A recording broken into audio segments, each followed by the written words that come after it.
Hi my dears, എല്ലാവർക്കും universe around Dev's triple പണ്ടിൻ്റെ മറ്റൊരു പുതിയ വീഡിയോയിലേക്ക് സ്വാഗതം. ഞാൻ ദേവിശ്രീ. എല്ലാവരും സുഖമായിട്ടിരിക്കുന്നു എന്ന് വിശ്വസിക്കുന്നു. എപ്പോഴെങ്കിലും ഒരു കാര്യം ശ്രദ്ധിച്ചിട്ടുണ്ടോ? ചില ആളുകൾക്ക് ജീവിതത്തിൽ നല്ല കാര്യങ്ങൾ വളരെ എളുപ്പത്തിൽ കിട്ടും, അവർക്ക് നല്ല അവസരങ്ങൾ കിട്ടും, ശരിയായ ആളുകളെ കണ്ടുമുട്ടും, ലൈഫിൽ എല്ലാ കാര്യങ്ങളും അവർക്ക് ഫേവറായിട്ട് നടക്കുന്നത് പോലെ തോന്നും. ഇനി എന്തെങ്കിലും പ്രശ്നം വന്നാലോ അതിൽ നിന്ന് അവർ വളരെ എളുപ്പത്തിൽ പുറത്തു കിടക്കുകയും ചെയ്യും. അവരെ നോക്കുമ്പോൾ നമുക്ക് തന്നെ തോന്നും, അല്ലേ, എന്ത് ഭാഗ്യം ചെയ്ത മനുഷ്യരാണ് ഇവരെന്ന്. എന്താണ് ഈ ഭാഗ്യം? ഭാഗ്യം കൊണ്ടാണോ ഇതൊക്കെ നടക്കുന്നത്, അതോ അവർ ലൈഫിനെ കാണുന്ന ഒരു രീതിയിലുള്ള വ്യത്യാസമാണോ? അതിനെക്കുറിച്ചിട്ടാണ് ഇന്നത്തെ വീഡിയോയിൽ പറയാൻ പോകുന്നത്. ലക്കി ഗേൾ സിൻഡ്രം കേട്ടിട്ടുണ്ടാകും. സോഷ്യൽ മീഡിയയിലൊക്കെ ഈയിടെയായിട്ട് നമ്മൾ വളരെ ഫെമിലിയർ ആയിട്ട് കേൾക്കുന്ന ഒരു വാക്കാണ്. അപ്പം എന്താണിത്? ഇതൊരു മാജിക് ടെക്നിക്കൊന്നും അല്ല. അതുപോലെ ഇതിനകത്ത് സീക്രട്ട് മാനിഫെസ്റ്റേഷൻ ഫോർമുലയോ അങ്ങനെ ഒന്നുമില്ല. ഇനി നമ്മളൊന്നും ചെയ്യാതെ ഇരുന്നു കഴിഞ്ഞാൽ ജീവിതം മാറും എന്നൊരു വാഗ്ദാനവും ഈ ഒരു പ്രാക്ടീസിലില്ല. ഇതൊരു മൈൻഡ് സെറ്റാണ്, അല്ലെങ്കിൽ ഇതൊരു അസംഷൻ ആണെന്ന് പറയാം. അതായത് ഒരു പുതിയ രീതിയിൽ ജീവിതത്തെ കാണാൻ പഠിപ്പിക്കുന്ന ഒരു പ്രാക്ടീസാണ്. ആദ്യമായിട്ട് കേട്ടപ്പോൾ എനിക്കും തോന്നിയത് ഇതൊരു എന്തോ ഒരു ട്രെൻഡ് പോലെ എന്തോ സംഭവമാണല്ലോ എന്നാണ്. പക്ഷെ ഇതിൻ്റെ ഒരു സൈക്കോളജി മനസ്സിലാക്കിയപ്പോൾ ഒരു കാര്യം പിടികിട്ടിയെന്ന് വെച്ചാൽ, നമ്മളിൽ പലരും അറിയാതെ ഒരു ഓപ്പോസിറ്റ് സിൻഡ്രോമിൽ ജീവിക്കുന്നവരാണ്. എന്താണ്, സാധാരണ ഒരു ഇൻ്റർവ്യൂ അറ്റൻഡ് ചെയ്യണമെങ്കിൽ നമ്മൾ വിചാരിക്കും, അയ്യോ എനിക്കിത് കിട്ടുമോ, ഇതെൻ്റെ കയ്യിൽ നിന്ന് പോകുമോ എന്ന് ചിന്തിക്കും. അതുപോലെ പുതിയൊരു ഓപ്പർച്യൂണിറ്റി നമുക്ക് വന്നു കഴിഞ്ഞാലും ഇതിന് എനിക്ക് വർക്കാവുമോ എന്നൊരു ഡൗട്ടായിരിക്കും. ഇനി നമ്മളൊരാൾക്ക് മെസ്സേജ് അയച്ചു, റിപ്ലൈ കിട്ടിയില്ല എന്നുണ്ടെങ്കിൽ, അല്ലെങ്കിൽ റിപ്ലൈ കിട്ടാൻ താമസിച്ചു കഴിഞ്ഞാൽ നമ്മൾ ചോദിക്കും, അവർക്ക് എന്ത് പറ്റി, ഇനി അവർക്ക് എന്നോട് എന്തെങ്കിലും പ്രശ്നമുണ്ടോ, ഇങ്ങനെ. അതുപോലെ ഇപ്പം നമുക്ക് ഒരു ചെറിയ തെറ്റാണെങ്കിലും സംഭവിച്ചു കഴിഞ്ഞാൽ നമ്മൾ ഓവറായിട്ട് വറീഡായിട്ട് കൈവിട്ട് പോയി എന്നൊക്കെ ചിന്തിക്കാം. അറിയാതെ തന്നെ നമ്മുടെ മൈൻഡ് ഒരു വേഴ്സ്റ്റ് കേസ് സെനാറിയോ പ്രെഡിക്റ്റ് ചെയ്യാൻ പരിശീലിച്ച് വെച്ചിരിക്കുകയാണ്. ഇപ്പം രണ്ടാളുകളെ ഒന്ന് ഇമാജിൻ ചെയ്യുക. രണ്ടുപേരും ഒരേ ദിവസം ഒരേ രീതിയിൽ ഒരു സെയിം ഇൻ്റർവ്യൂ അറ്റൻഡ് ചെയ്യാൻ പോകുന്നു. അപ്പം ആദ്യത്തെ ആൾ ചിന്തിക്കുകയാണ്, എനിക്ക് ജോലി കിട്ടാൻ ചാൻസ് കുറവാണ്, എന്തെങ്കിലുമൊക്കെ തെറ്റെനിക്ക് പറ്റിപ്പോകും, അല്ലെങ്കിൽ എനിക്ക് അത്ര ക്വാളിഫിക്കേഷൻ ഒന്നുമില്ല, ഇങ്ങനെയൊക്കെ ചിന്തിക്കും.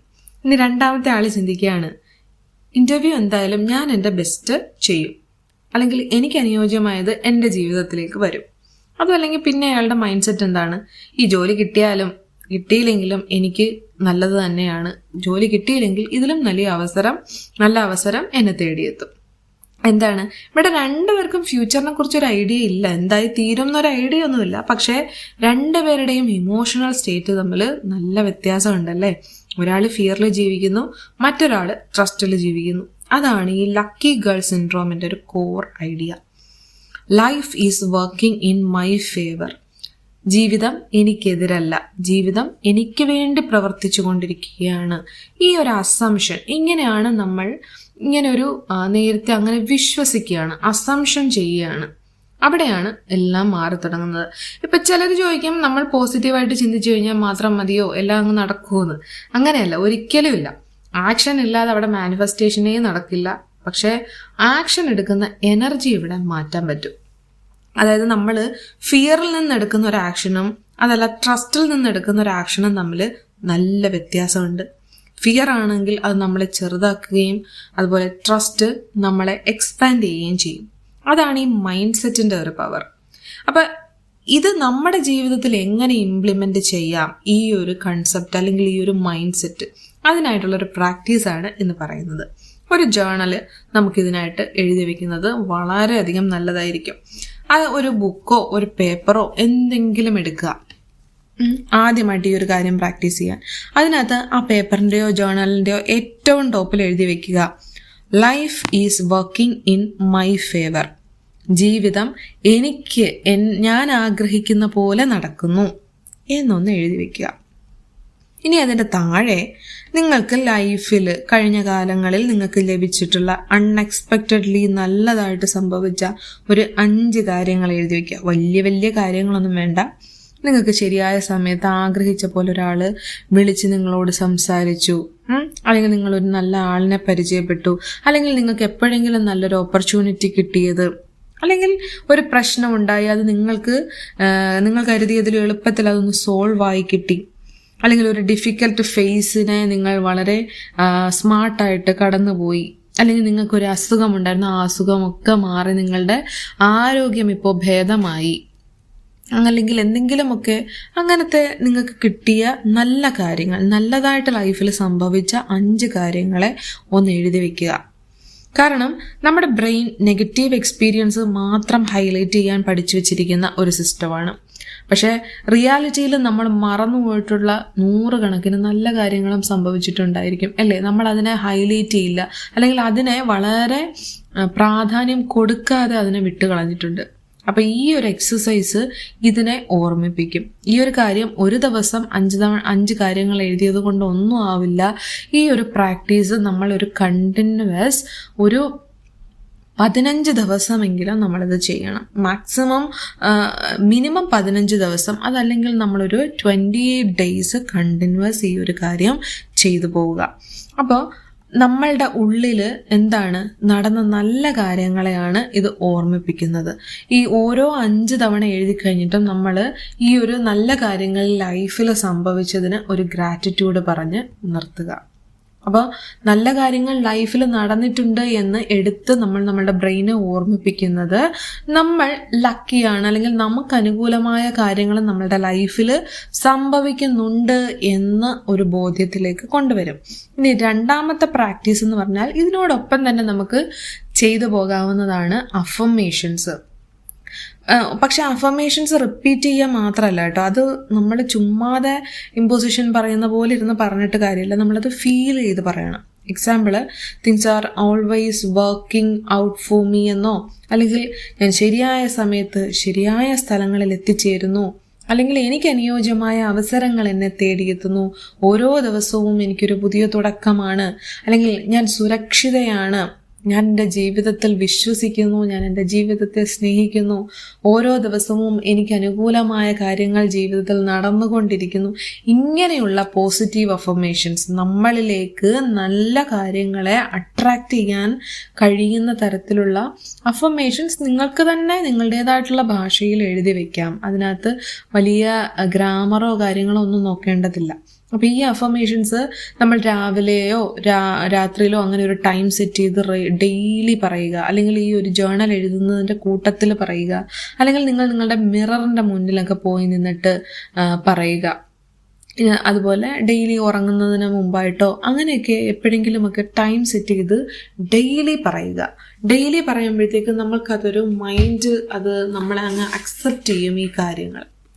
ഇനി മൂന്നാമത്തെ ഒരു പ്രാക്ടീസ് എന്ന് പറഞ്ഞാൽ ഇത് പേഴ്സണലി കുറച്ചും കൂടെ നമുക്കൊരു ഇഷ്ടം തോന്നുന്ന കാര്യമാണ്. എന്ന് വെച്ചാൽ ഫ്യൂച്ചർ സ്ക്രിപ്റ്റിംഗ്. കുറച്ച് മോഡേൺ ആയിട്ടുള്ള മെത്തഡാണ്, പക്ഷെ ഒരുപാട് പേർക്ക് വർക്കിംഗ് ആയിട്ട് തോന്നിയിട്ടുള്ള ഒരു കാര്യമാണ് ഫ്യൂച്ചർ സ്ക്രിപ്റ്റിംഗ്. എന്ന് വെച്ചാൽ ഒരു ടൈം പീരീഡ് നിങ്ങൾ തന്നെ ചൂസ് ചെയ്യുക, 1 ഇയറോ 6 മന്തോ അല്ലെങ്കിൽ 3 മന്ത്സോ എന്തെങ്കിലും. അതിന് ശേഷമുള്ള നിങ്ങളെ ഒന്ന് ഇമാജിൻ ചെയ്യുക. അപ്പോൾ നിങ്ങളുടെ ജീവിതം എന്താണ് മനോഹരമായിട്ട് മുന്നോട്ട് കൊണ്ടുപോയിരിക്കുന്നു, അല്ലെങ്കിൽ നിങ്ങൾ ടാർഗറ്റ് ചെയ്ത കാര്യങ്ങൾ നിങ്ങൾ അച്ചീവ് ചെയ്തിരിക്കുന്നു അല്ലേ?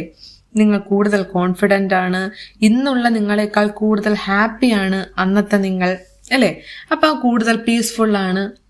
ഇപ്പോൾ ആ ഒരു ഫ്യൂച്ചർ വേർഷനായ നിങ്ങൾ ഇന്നത്തെ നിങ്ങൾക്കായിട്ട് ഒരു ലെറ്റർ എഴുതുകയാണ്. ആ ലെറ്റർ എങ്ങനെയായിരിക്കും? ഹൈ ഡിയർ, നിങ്ങളെല്ലാം ശരിയായി തീരുമെന്ന് ഞാൻ പറഞ്ഞില്ലേ, അതൊക്കെ നടന്നു. നീ പേടിച്ച പല കാര്യങ്ങളും ഒന്നും സംഭവിച്ചില്ല, എല്ലാം നല്ലതുപോലെ സംഭവിച്ചു കഴിഞ്ഞു. നീ കരുതിയതിലും കൂടുതൽ സ്ട്രോങ് ആയിരുന്നു. നീ ജീവിതം നിനക്കെതിരായില്ല, നീ വിചാരിച്ച കാര്യങ്ങളൊക്കെ സാധിച്ചിരിക്കുന്നു, നീ ഇന്ന് കൂടുതൽ സക്സസ്ഫുൾ ആണ്, ഹാപ്പിയാണ്. അങ്ങനെ നമ്മൾ ആഗ്രഹിച്ച ആ ഒരു ഫ്യൂച്ചറാണ് നമ്മളെന്ന് സങ്കല്പിച്ചുകൊണ്ട് ഇന്നത്തെ നമുക്കായിട്ട് നമ്മളൊരു ലെറ്റർ എഴുതി വയ്ക്കുക. അപ്പോൾ ഇതൊരു റൈറ്റിംഗ് പ്രാക്ടീസ് എന്നുള്ളതല്ല, ഇത് നിങ്ങളുടെ ഒരു സബ് കോൺഷ്യസ് മൈൻഡിന് ഒരു പുതിയ സ്റ്റോറി കൊടുക്കുന്ന ഒരു പ്രോസസ്സാണ്. ഇപ്പം മാനിഫെസ്റ്റേഷനുമായിട്ട് ഇതിനെന്താ ബന്ധം എന്ന് ചോദിക്കാം. മാനിഫെസ്റ്റേഷനെ പലരും തെറ്റായിട്ട് മനസ്സിലാക്കിയിട്ടുണ്ട്. എന്നുവെച്ചാൽ യൂണിവേഴ്സിലേക്ക് നമ്മൾ വിഷ് അയക്കുക എന്നതാണ് മാനിഫെസ്റ്റേഷൻ. അപ്പോൾ യൂണിവേഴ്സ് അത് നടപ്പിലാക്കി തരുന്നു. മാനിഫെസ്റ്റേഷൻ എന്നത് നിങ്ങൾ ദിവസവും ക്യാരി ചെയ്യുന്ന ഒരു ഐഡന്റിറ്റി കൂടിയാണ്. അതായത് നിങ്ങൾ ആരാണെന്ന് നിങ്ങൾ വിശ്വസിക്കുന്നു, അല്ലെങ്കിൽ നിങ്ങൾ ജീവിതത്തെ എങ്ങനെ കാണുന്നു, അല്ലെങ്കിൽ നിങ്ങൾക്ക് നല്ല കാര്യങ്ങൾ സംഭവിക്കുമെന്ന് നിങ്ങൾ പ്രതീക്ഷിക്കുന്നുണ്ടോ, അല്ലെങ്കിൽ പ്രശ്നങ്ങൾ മാത്രമാണോ പ്രതീക്ഷിക്കുന്നത്? ആ ഒരു ഡിഫറൻസ് ഇതിനകത്തുണ്ട്. നമ്മളുടെ എക്സ്പെക്റ്റേഷൻസ് നമ്മളുടെ ഡിസിഷനെ ഇൻഫ്ലുവൻസ് ചെയ്യും.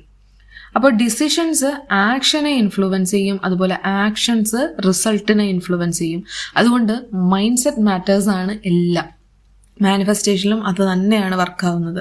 ഇപ്പോൾ ലക്കി ഗേൾ സിൻഡ്രോം പ്രാക്ടീസ് ചെയ്യുമ്പോൾ ലഭിക്കുന്ന ബെനിഫിറ്റ്സ് എന്തൊക്കെയാണെന്ന് മനസ്സിലായോ? അതായത് നമ്മളുടെ ആങ്സൈറ്റി കുറയ്ക്കാൻ ഏറ്റവും അധികം ഹെൽപ്പ് ചെയ്യുന്നൊരു കാര്യമാണ് ഈ ഒരു നല്ല കാര്യങ്ങൾ മാത്രം എക്സ്പെക്റ്റ് ചെയ്യുക എന്നുള്ളത്.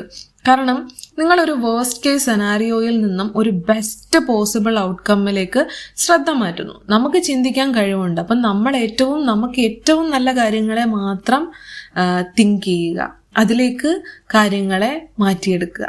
രണ്ടാമത്തത് കോൺഫിഡൻസ് വർദ്ധിപ്പിക്കും. കാരണം നിങ്ങളുടെ ജീവിതത്തെക്കുറിച്ച് കൂടുതൽ ട്രസ്റ്റ് ചെയ്യാൻ തുടങ്ങും. മൂന്നാമത്തേതെന്ന് വെച്ചാൽ ഓപ്പർച്യൂണിറ്റീസ് നിങ്ങൾ കണ്ടു തുടങ്ങും. മുൻപ് കാണാതായിപ്പോയ പല അവസരങ്ങളും നിങ്ങളുടെ ശ്രദ്ധയിൽപ്പെടും. നാലാമത്തെന്ന് വെച്ചാൽ ഗ്രാജുവലി നിങ്ങളിലേക്ക് നന്ദി പറച്ചിൽ അല്ലെങ്കിൽ ഗ്രാറ്റിറ്റ്യൂഡ് സ്വാഭാവികമായിട്ട് നിങ്ങളിൽ വളർന്നുകൊണ്ടിരിക്കും. അത് തന്നെ വലിയൊരു ചേഞ്ചാണ്. അഞ്ചാമത്തത് റെസലിയൻസ് കുറയും. കാരണം ഒരു സെറ്റ് ബാക്ക് വന്നാലും നിങ്ങൾ അതിനെ ഒരു എല്ലാം അവസാനിച്ചു എന്ന് കാണില്ല, അതിനെ ഒരു റീഡയറക്ഷനായിട്ട് കാണാൻ തുടങ്ങും. അവസാനമായിട്ട് പറയാനുള്ളൊരു കാര്യം എന്ന് വെച്ച് കഴിഞ്ഞാൽ ലക്കി ഗേൾ സിൻഡ്രോം എന്നത് നമുക്ക് ഭാഗ്യവാനാകാനുള്ളൊരു പ്രാക്ടീസ് അല്ല, നിങ്ങൾ ഇതിനകം തന്നെ കേപ്പബിൾ ആണ് എന്ന് ഓർമ്മിപ്പിക്കുന്ന ഒരു പ്രാക്ടീസാണ്. അപ്പോൾ ജീവിതം നിങ്ങൾക്കെതിരെ പ്രവർത്തിക്കുന്നു എന്ന കഥയെ മാറ്റി ജീവിതം നിങ്ങളോടൊപ്പം പ്രവർത്തിക്കുന്നു എന്നൊരു കഥ തിരഞ്ഞെടുക്കാനുള്ള പ്രാക്ടീസാണിത്.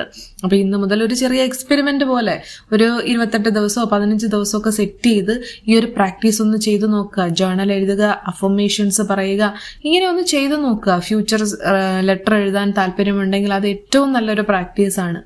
Life is working in my favour എന്ന് നിരന്തരം മനസ്സിനെ പറഞ്ഞ് പഠിപ്പിക്കുക. അപ്പോൾ എന്താണ്, ഇങ്ങനെയൊക്കെയുള്ള കാര്യങ്ങൾ ചെയ്യുക, അവസരങ്ങളെ കാണാൻ തുടങ്ങുക, നിങ്ങളുടെ മൈൻഡ് സെറ്റിൽ വരുന്ന മാറ്റത്തെ നിങ്ങൾ ഒബ്സർവ് ചെയ്യുക. കാരണം ചിലപ്പോൾ ജീവിതം നമ്മൾ മാറ്റുന്നതിന് മുമ്പായിട്ട് നമ്മളുടെ ആ ഒരു പെർസ്പെക്റ്റീവ് ആണ് മാറേണ്ടത്, അല്ലേ? പെർസ്പെക്റ്റീവ് മാറുമ്പോൾ ഡിസിഷൻ മാറും, ഡിസിഷൻസ് ആക്ഷൻസിനെ മാറ്റും, ആക്ഷൻസ് ജീവിതം മൊത്തത്തിൽ മാറ്റിമറിക്കും. അപ്പോൾ നിങ്ങളുടെ ജീവിതത്തിൽ നല്ല കാര്യങ്ങൾ സംഭവിക്കാൻ നിങ്ങൾ യോഗ്യരാണ്, അത് വിശ്വസിക്കുക, അതിനായി നിങ്ങളെ അനുവദിക്കുക. അപ്പോൾ വീഡിയോ ഇഷ്ടപ്പെട്ടു കഴിഞ്ഞാൽ ലൈക്ക് ചെയ്യാനും ഷെയർ ചെയ്യാനും ചാനൽ സബ്സ്ക്രൈബ് ചെയ്ത് സപ്പോർട്ട് ചെയ്യാനും മറന്നു പോകരുത്. അടുത്തൊരു വീഡിയോയിലേക്ക് കാണും വരേക്കും thank you so much for watching. By.